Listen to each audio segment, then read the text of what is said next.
Mesures d'urgence pour la gestion de l'épidémie de fièvre hémorragique à virus Lassa. Entre le 7 et le 11 décembre 2018, 2 cas de fièvre hémorragique à virus Lassa ont été enregistrés dans les départements du Borgou et du Mono et ont été tous admis dans les centres hospitaliers départementaux.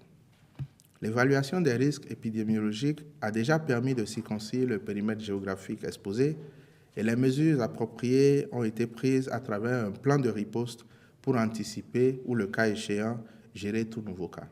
Compte rendu des diligences effectuées suite au détournement des vivres destinés aux cantines scolaires gouvernementales, phase 2. Malgré des formations initiées à l'intention des gestionnaires de cantines scolaires et en dépit des sanctions infligées à la première vague de directeurs d'école mis en cause à la suite du contrôle du mois d'octobre 2017, les missions d'investigation du mois de janvier, février, mars et avril ont révélé de nombreux autres cas de détournement de vivres, riz, haricots, maïs, huile, pois jaunes, sel.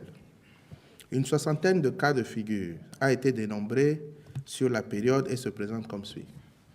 17 directeurs d'école ont reconnu les faits de détournement. 13 ont reconnu les déficits constatés sans pour autant vouloir emporter la responsabilité. 31 responsables d'école se sont abstenus de répondre pour aider la commission à situer les responsabilités et un directeur d'école a vu sa responsabilité dégagée. De façon générale, le mode opératoire des mises en cause consiste en une majoration frauduleuse des effectifs pour favoriser le prélèvement de quantités plus importantes de vivres.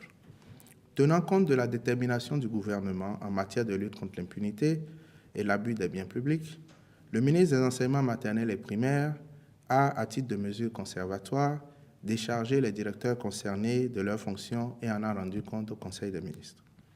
À ces chefs d'établissement s'ajoutent quelques agents impliqués dans la gestion des stocks au niveau des écoles concernées. Le Conseil des ministres a pris acte de ce compte rendu et saisit cette occasion pour sensibiliser à nouveau les responsables d'école et les membres des comités de gestion à leur mission d'éducateurs.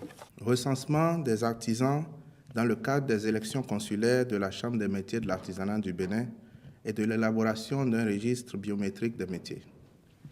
Dans le but de favoriser le plein épanouissement des artisans à travers la valorisation de leur métier, le gouvernement a décidé de mettre en place la Chambre des métiers de l'artisanat. Dans cette perspective, l'organisation du recensement des acteurs du secteur est indispensable pour disposer d'un registre des métiers d'où sera extraite une base de données pour la délivrance des cartes professionnelles d'artisans et pour servir de liste électorale dans le cadre des élections consulaires. Ce recensement permettra de prendre en compte des données liées au statut, à la profession et aux activités des artisans, conformément à la nomenclature des métiers artisanaux en République du Bénin. Le dit recensement, qui se déroulera sur une période d'1 mois, sera suivi du traitement des données et de l'édition de la liste électorale avant la fin du mois de mars 2019. Dès lors, les élections consulaires pourront se tenir courant le mois de juin 2019. Les opérations seront exécutées par un comité technique, en relation avec l'Agence nationale de traitement, sous la supervision d'un comité national de suivi où siègent notamment des représentants des artisans.